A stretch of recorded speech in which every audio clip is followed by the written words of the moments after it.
Hello, folks, and welcome to this edition of AEW Tuesday Night Dynamite. I think this is the first time in a while that I've had 2 days in a row where I'm streaming, so this is a pretty good sign. I couldn't let broadcasting go. What I've been doing for the last year is I've been working in broadcasting, so I guess this is kind of like my substitute. You know how like when people get older, they relive their glory days. This kind of feels like that. I'm not gonna lie to you, folks. But we're gonna move on into today's edition of Tuesday Night Dynamite, and this is something that I did off screen. We're going to be planning a triple threat world title match for our first pay per view, which I believe is Fyter Fest. We're gonna have Jericho versus Moxley versus Omega. Reason being, these are our three top stars. I feel like it'll draw, and it saves one-on-one matchups for later. Or we could do the one-on-one matchups during our weekly shows. So really, I just kind of see it as an absolute win. Then another thing I did off screen was I set the pay-per-view schedule. Yeah, we're in June, so yeah, it's Fyter Fest next, then All In, then All Out, then Halloween Havoc, Starrcade. You'll see that there's months where like there's a 2-month separation. This is specifically because the things that we separate by 2 months are our big pay-per-views. So our big 3 pay-per-views are apparently Fight for the Fallen, which I might change, to be honest, Double or Nothing, and All Out. Because I meant for Starrcade to be the big pay-per-view, but it'd be like that. Actually, here, let me mess with that here quickly before we get started. So then Starrcade will move to the night before the Royal Rumble and compete directly with NXT. I screwed up. So, if you're watching this right now, make sure to give it a thumbs up. I really like to hear from my people, so if you folks see something that you're not necessarily enjoying, if you have suggestions for signings, one of the big things that I pride myself on is interactivity, because I like my fans to be able to say, hey, we like what you're doing, but this is how you can improve it. Alright, so now that I've given that message of please help me, I need help, we're going to move on into AEW. We see that we're on TNT. Emi Sakura passes tips on selling to her protege Riho. This is going to be really important, I feel, because it'll allow Riho to develop, and eventually maybe we'll be able to get her out of the Joshi box. And I feel like a lot of the times what happens with saves of mine is I put people in their box, and they can't just sit in their box, But regardless of any of that, let's go Darby Allin and Joey Janela. Let's try to make them friends. No luck. No dice. I am not canceling the show. Just stop. So this is our list here of relationships. Obviously, the reason this company exists is because Cody likes everybody. Call it what it is. Alright, so moving into our first hour-long show. So, we mentioned that Jon Moxley, Chris Jericho, and Kenny Omega is going to be our first world title match. So, we're going to get Cody and... where... Oh, she's in the women's division. That's why. Brandy Rhodes are going to announce this. So these three are going to be off screen. And then Maxwell Jacob Friedman is going to not be here? Oh, that's because he's a mid-carder, which is stupid because he's so good.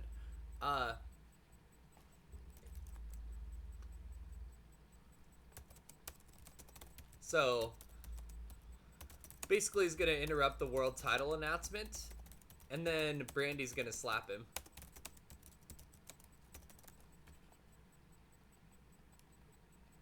This eventually is going to lead into MJF versus Cody, which I think would be a good opportunity for MJF to have a good match with someone who's established.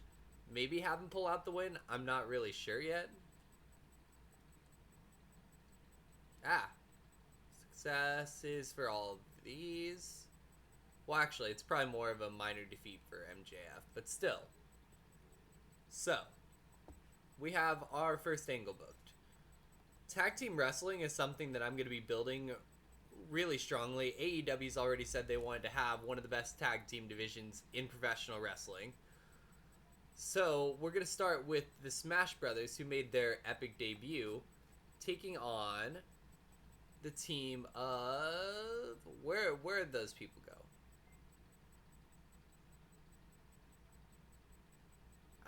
Mark Kent and Isaiah Cassidy. I feel like this is our jobber tag team for now, because I don't know them at all, and quite frankly, until I do, it's gonna be hard to push them. So we're gonna have Stu Grayson pick up the win. Open all out. Well, no, it's not gonna be an open all out match. It's gonna be a domination performance, I think. Which means that, yeah, basically it allows the Super Smash Brothers to do their thing, and after that, we're going to have Evil Uno and Stu Grayson get super kicked by the Young Bucks. Super kick party, you know? I mean, it seems like something the Young Bucks would definitely do, so.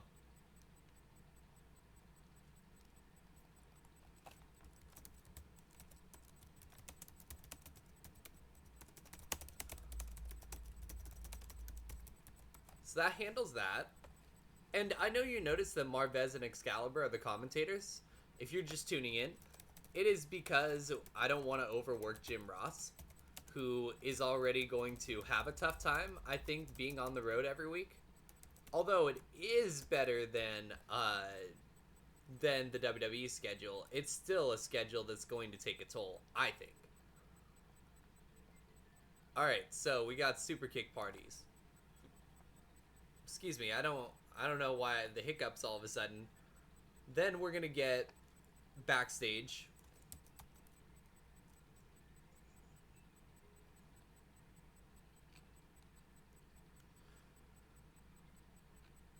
We're gonna have Nyla Rose.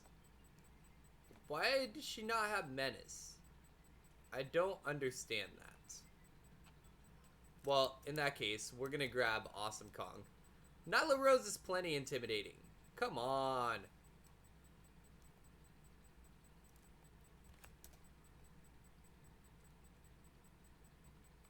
So basically,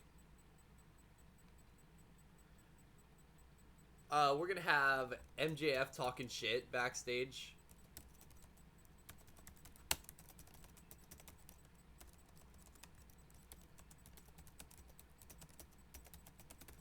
And then he's just gonna kind of run into Awesome Kong. He's gonna take a second, look up into her eyes, and then he's just gonna run away like a little chicken. Because that is what MJF would do in that situation, I would bet. Alright, up next, we have a one-on-one match where we're going to get some women involved here. We don't have any really big-name women yet, but Sadie Gibbs versus Bea Priestley seems like a way to introduce both talents to the public. And let's have Sadie Gibbs win. I really like Sadie Gibbs for the fact that, we don't see many luchador females. And she seems to have, like, this insane amount of athleticism that I just have a lot of respect for. So after that, we're going to see a video by Pac saying he believes that he deserves the world title shot and that he's tired of the way the company treats him.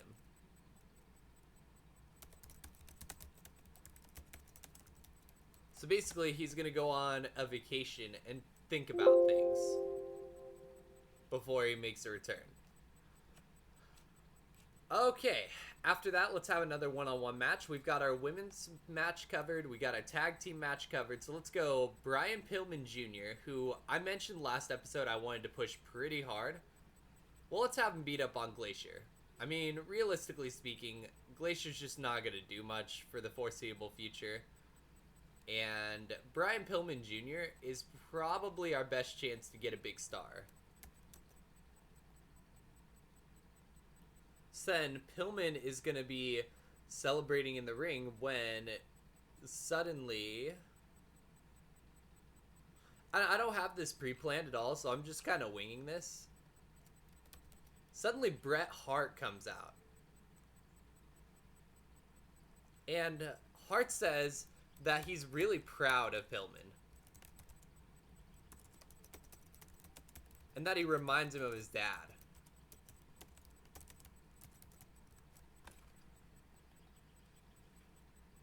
So, that allows Brian Pillman to get put over a little more by a legend. And generally, it can allow for an interesting storyline if I choose to go down that route.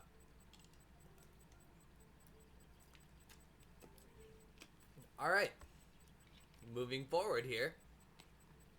I apologize if you hear any background noise. If my window isn't open, it gets super hot in here, so just not much I can do about that. Another guy that we want to push, probably, is Nate Coy. Nate Coy, I think, can take on Peter Avalon and be okay.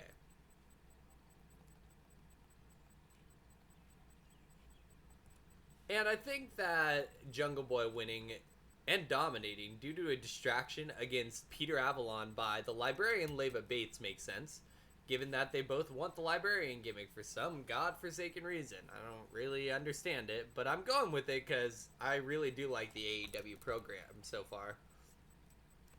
So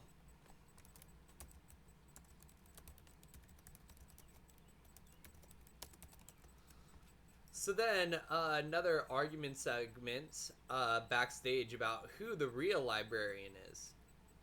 It's a shame because Peter Avalon, honestly, is probably one of our worst superstars on the entire roster. I don't really know what to do with that.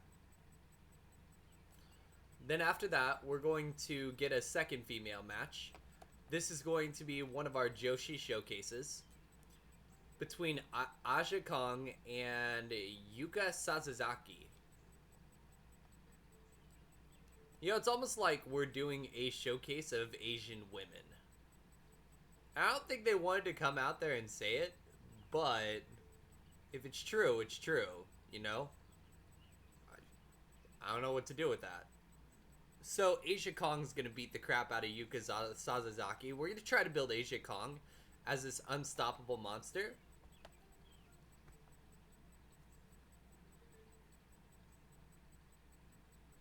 Then we'll get Jon Moxley cutting a promo on Kenny Omega and Chris Jericho.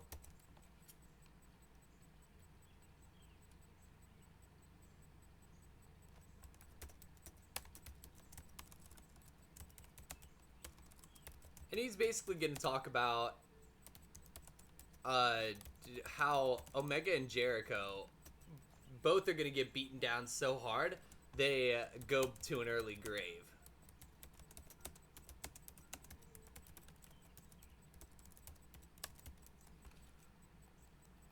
So there's that.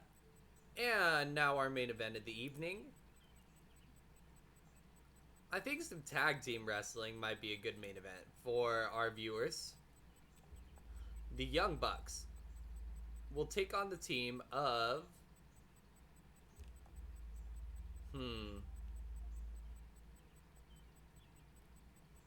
Let's go Shawn Spears and Hangman Page. It's a weird looking team on the surface. And our weekly main event's 21 minutes. But it does give me the opportunity to give Hangman Page a big win. And we're going to have this happen specifically due to interference by Stu Grayson and Evil Uno, who the Young Bucks super kicked earlier. You know, Matt Jackson, you could try not having an ego just once. Thank you, I appreciate that.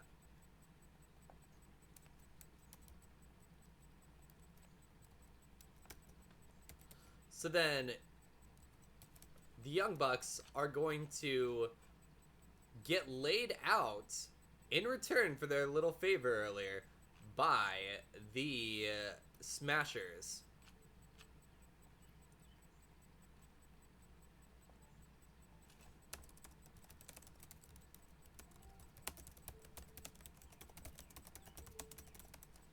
So basically, how we're gonna do this is we're gonna make that a 5-minute segment.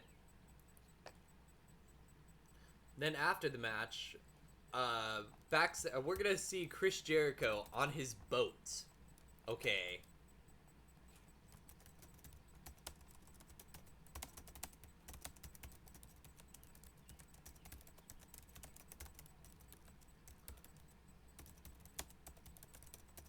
He's basically gonna threaten to kill these guys, and it's Jericho, so that seems like something wild Jericho would say. Let's be real.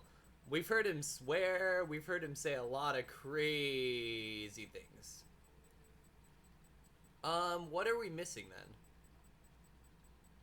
Steal the show. That's what we're missing. And let's try to make this women's match steal the show, actually. There we go. Green light. So that's... We're going to have to get used to these low ratings. They're not going to get better immediately. The Smashers defeating Mark Kent and Isaiah Cassidy actually got a better record than a better rating than I assumed it would. Then the Smashers get super kicked, and actually that's a solid segment. MJF talking trash about Cody and just bumping into Awesome Kong. You know that would happen. You know MJF would do that.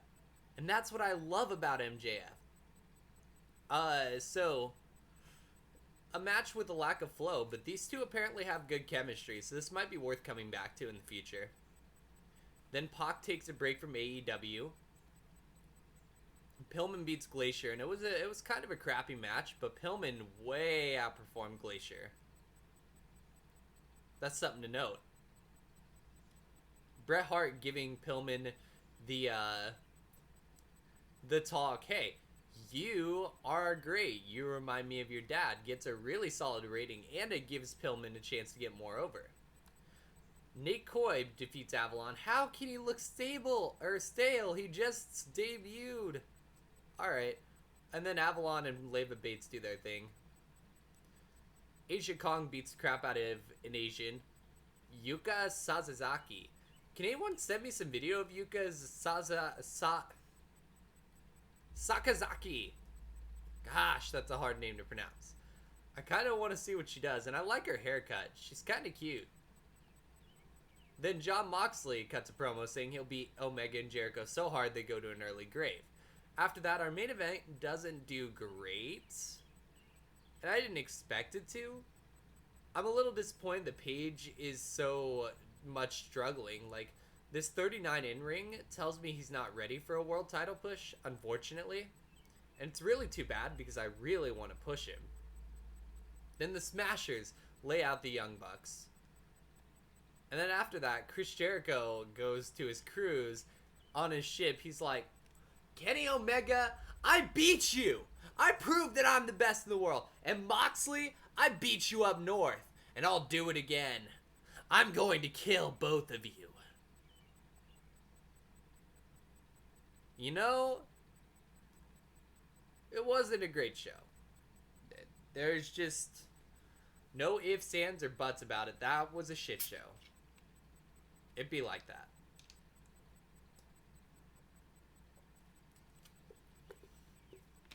But, moving forward, you know, the good news about all this is it could have been a much worse show. We should have new talents coming in that'll really diversify the talent pool. Going forward, we should have a much better show next week.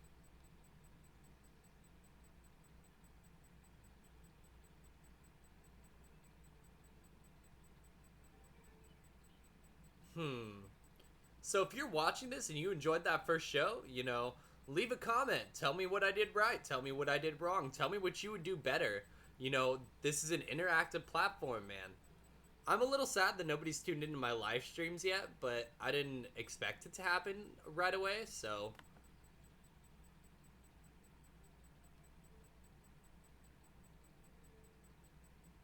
Moving on here. PJ Black rival bid by PWG. Really, PWG? You're going to try to take PJ Black? Oh, good. He agreed to my contract. Tennille Dashwood by Shimmer. We're probably not going to lose her, so I'm not that worried. Shota Umino C6 cervical spinal cord ruptured. We have our first major injury of the show. Oh my god. Well, that's painful. So, Mojo Rawley's apparently muscular now, too. But we do have some signings. PJ Black. David Finlay Jr., which I'm really happy about. Mayu Iwatani, who's probably going to be the face of our women's division. The Dudley Boy #1, which I'm really excited about. Tessa Blanchard, who we really wanted her. And Matt Stryker. So we have 7 people left to sign, and once they sign, we'll be in a lot better shape. So moving forward, you know, this is the part of the save where I tell you, hey, this is exciting. You know, we at All Elite Wrestling hope to bring an alternative to the WWE, but don't let me fool you. I'm going after a lot of WWE superstars.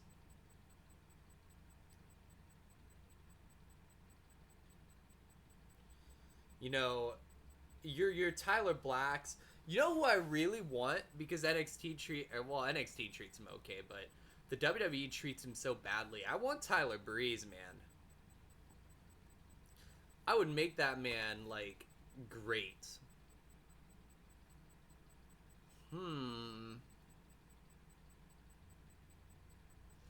All right, well, let's get these last few signings in. And after we sign everybody, I'll probably go off camera, advance it, and then do another episode either today or tomorrow. We'll see how I feel. I kind of want to keep broadcasting, to be honest. But I want to make sure that we get all this stuff signed. Togi Makabe just got crippled. That's painful. So there's Sami Callihan. Tennille Dashwood, who, that's a really big pickup for us. Dewan Yingman. Kimberly, and Terrence Dudley. So we have the Dudley boys now. We're just waiting on Kenta and TJ Perkins, who undoubtedly will sign at this point. So we're gonna go ahead and go off screen for now, and when we come back, we will move on into All Elite Wrestling 2, Tuesday Night Dynamite, or rather Tuesday Night. You get the point. If you enjoy this, like I said, leave a like, subscribe. We're going to be doing a lot more of these, at least up until I move out to Cincinnati. So, I guess that's an announcement that I should probably make. I will be moving out to Cincinnati by the end of the month. So, yeah, it's pretty important. At that time, it might be a little harder for me to record, but I'm going to try my best to keep broadcasting for you folks, the viewers. So, yeah, stay tuned, and coming up next, we will probably... Honestly, I'm probably going to throw up another video day, so we shall return later.